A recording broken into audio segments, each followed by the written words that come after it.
Hai hai hai, balik lagi ke channel aku Hidayatus Sauda. Lucu nggak ya? Lucu nggak ya? Lucu lah ya, sedikit nggak apa-apa kan?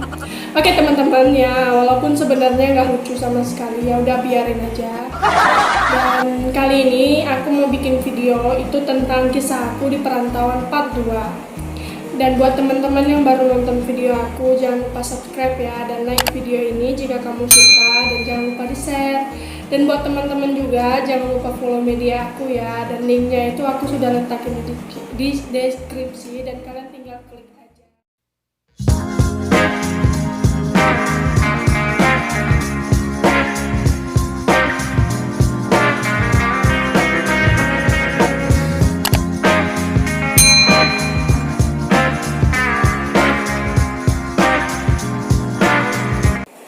Oke teman-teman, sebelum aku mau cerita, aku mau sedikit jelasin buat teman-teman ya. Aku bikin konten ini isinya itu yang aku nyeritain kehidupan aku, pengalaman aku. Sebenarnya nggak punya unsur apa-apa, nggak punya niat apa-apa, dan nggak berharap juga dikasihani sama orang.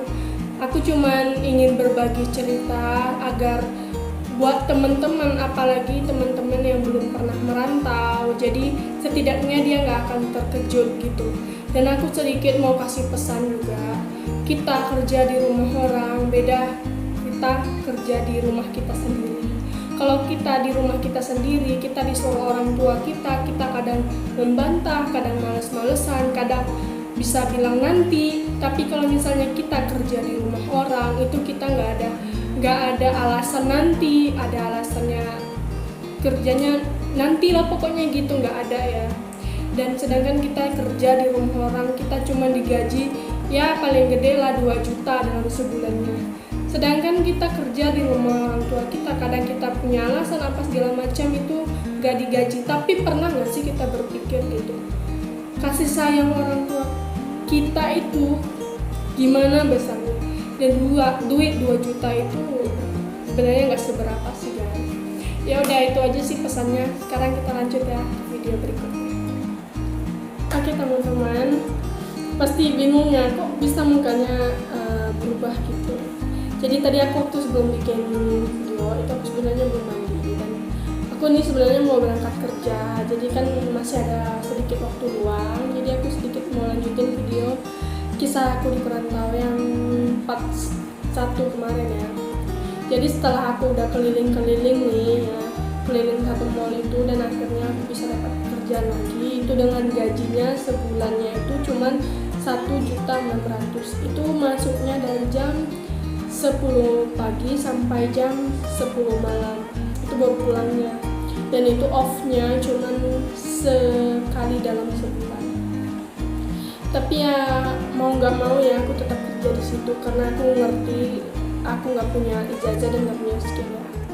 Jadi aku kerja di situ selama kurang lebih 2 bulan, dan aku dipecat lagi ya.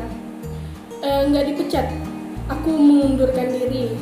Jadi gini ceritanya, aku kerja di situ gaji pertama ini benar gitu.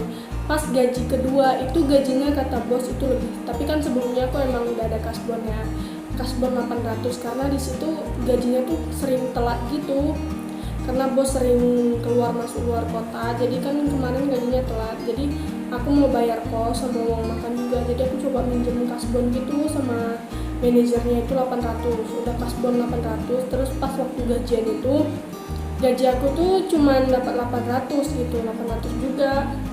Pas waktu udah gajian, terus mungkin ada beberapa jam katanya itu gaji aku lebih katanya, padahal aku cuma nerima 800 gitu. Terus dia bilang mana strip gajinya itu sudah aku sobek kan, lagi pun ngapain disimpan gitu, udah habis gajian ya udah disobek gitu, dibuang kan di tong sampah. Sekali katanya gajinya lebih, jadi bosnya itu mau nanti bulan depan gaji aku dipotong lagi. Sebenarnya kan pasti kalian juga ngerasa kayak gimana, ngapain kita kerja sia-sia kalau misalnya kita harus bayar utang yang memang bener-bener kita nggak ngutang gitu. Jadi dan aku bener-bener ngedrop banget ya saat itu, bener-bener stres juga, kayak mikir kenapa gini kehidupan aku harus seperti ini. Cuman ya dipikir-pikir lagi ya, aku kan masih punya tangan, masih punya kaki, jadi harus berusaha terus, tetap semangat ya, walaupun sebenarnya orang-orang di sekitar aku juga nggak ada yang menyemangati, cuman diri aku sendiri lah yang bisa mengerti. Ya mungkin kalian juga lah yang mungkin palingan ya cuman bisa dengerin kisah kita, cuman ya yang lebih bisa mengerti diri kita itu ya cuma diri kita sendiri gitu. Terus aku coba kan cari lagi pekerjaan gitu kan, di mall itu aku carinya seharian juga, dan syukur alhamdulillah aku dapat lagi pekerjaannya ya. Dan aku kerja di toko jam, dan aku sampai sekarang masih kerja di situ, udah kurang lebih setengah tahun ya kerja di toko itu. Cuman gajinya juga sama sih, 1.600.000, off-nya 2 kali. Cuman karena pandemi COVID-19 ini jadi gajinya aku turun, jadi tinggal 1 juta sebulannya, tapi off-nya juga cuma 1 kali sebulannya. Tapi ya syukur-syukur alhamdulillah lah ya, untung aku nggak di PHK di situ. Cuman buat kalian yang di rumah aja gitu ya, kan pikir-pikir lo anak rantau kayak gimana, gaji cuma 1 juta, udah kosannya berapa, uang makannya lagi berapa. Jadi ya anak rantau ini ya nasib-nasiban lo gitu. Dan udah sih, sampai di situ aja sih kisahnya, dan aku bentar lagi mau siap-siap juga ya, mau berangkat kerja.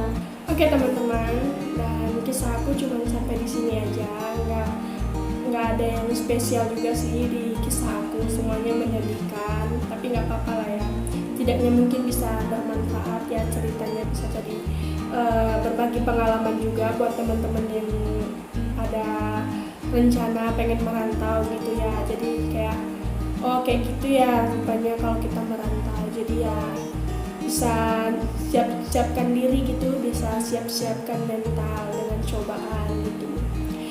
Buat teman-teman jangan lupa subscribe ya channel ini, dan di like jika kalian suka, dan jangan lupa di share. Dan buat teman-teman juga jangan lupa follow IG aku, dan aku bakal follow back ya. Itu ada di deskripsi, aku udah letakin linknya dan kalian bisa klik aja di situ. Dadah, sampai jumpa.